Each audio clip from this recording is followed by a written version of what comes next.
There seems to be a fair amount of confusion and even frustration around the concept of the self being an illusion. And this is probably inevitable. It really does come with the territory. There are many claims about meditation that are not paradoxical, of course.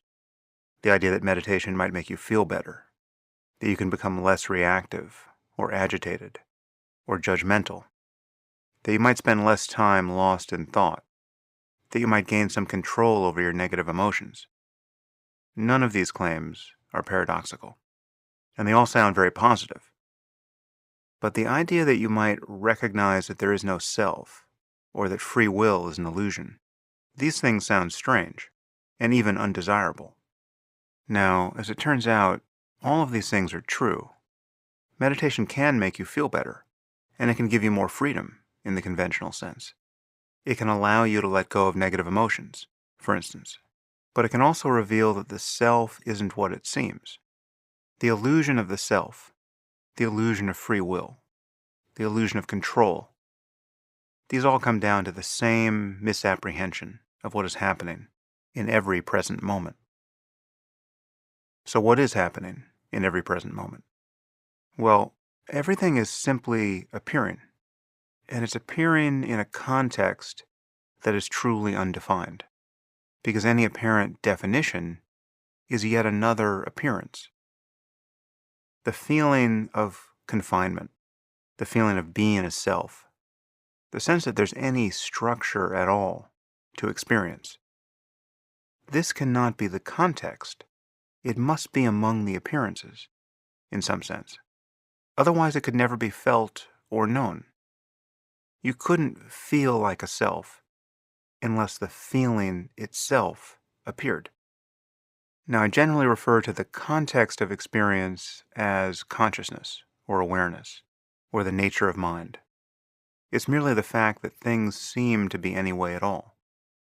There are sights, sounds, sensations, intentions, emotions, memories, plans, judgments, all ceaselessly arising. But they aren't arising to anyone.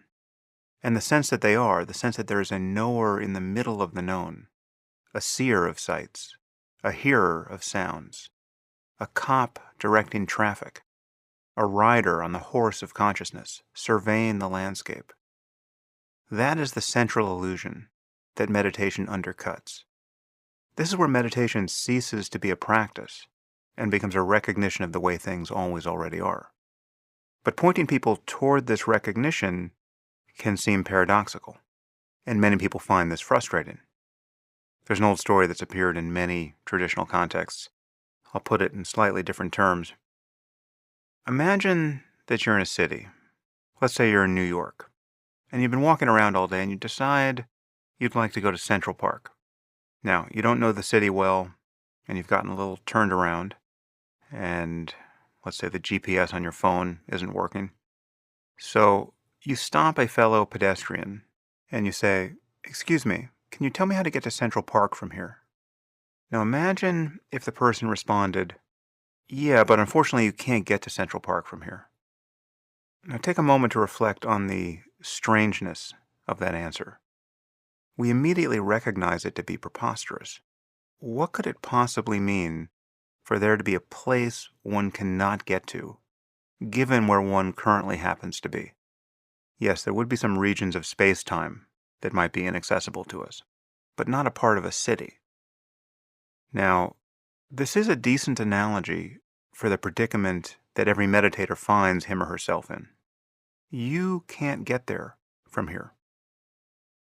That feeling of you, that feeling you call I, the homunculus in the head, the subject who is now strategically paying attention to objects and making a practice of it, the one who is being mindful, the one who's trying not to be lost in thought, that self, the self that's seeking to be free, the self who wants to suffer less, the one who thinks he's making choices, the one who can decide to practice or not practice, the one who can be disciplined or not, the one who made a New Year's resolution and kept it, or didn't keep it. that one can't get there from here. Because there, the thing to be recognized, the goal of the practice, is how things are already, prior to the illusion of subject and object.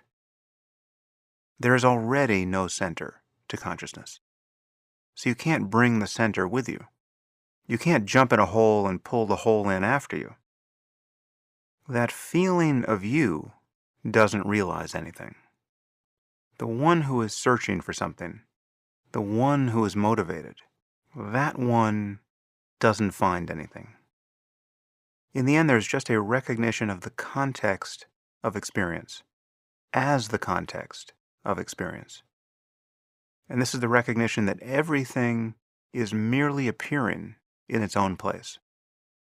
And everything is in some sense mysterious, or defined only by a further act of conceptualization, which is yet another strand of appearance. Here there is nothing to find. But that is the finding. Nothing is missing. Nothing is lost.